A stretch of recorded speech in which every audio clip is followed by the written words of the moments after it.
जो स्वयं कीचड़ में डूबा हुआ खड़ा है वह अन्य किसी को स्वच्छ कैसे करेगा।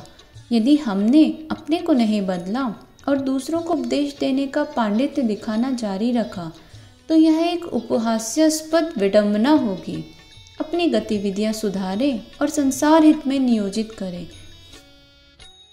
तो सत्परिणाम निश्चित रूप से सामने आएगा। पंडित श्री राम शर्मा आचार्य जी। पुस्तक का नाम मानव जीवन एक बहुमूल्य उपहार।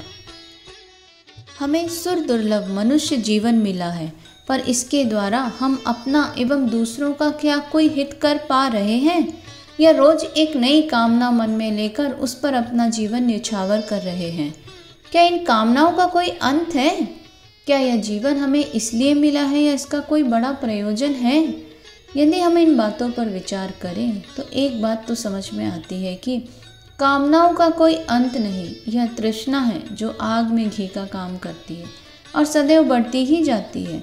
अतः यह आवश्यक है कि हम यह सीख पाएं कि अपने जीवन का श्रेष्ठतम उपयोग हम किस प्रकार कर सकते हैं। पुस्तक से कुछ प्रश्न। सुशिक्षित व्यक्ति की पहचान किस प्रकार की जा सकती है? क्या किसी व्यक्ति की वास्तविकता का पता लगाना संभव है? किसी का भी प्रोत्साहन क्यों और कैसे करना चाहिए? अपने प्रति आने वाली आलोचनाओं और विरोधियों का सामना किस प्रकार करें? सच्चे मित्र की क्या पहचान है? इन सभी प्रश्नों का उत्तर लेकर आपके समक्ष प्रस्तुत है एक लघु पुस्तक जो मानव जीवन के रूप में मिले बहुमूल्य उपहार का सर्वश्रेष्ठ उपयोग करना सिखाती है। पुस्तक के कुछ अंश।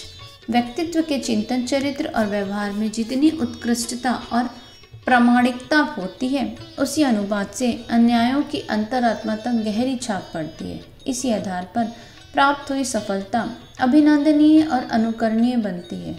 अभिव्यक्ति अंतःकरण का स्वरूप प्रस्तुत करती है। इसीलिए सुशिक्षित की पहली परख यह है कि अभिव्यक्ति में गंभीरता, स्पष्टता और कलात्मकता होनी चाहिए। आदर्श और अनुशासन का चोली दामन का साथ है।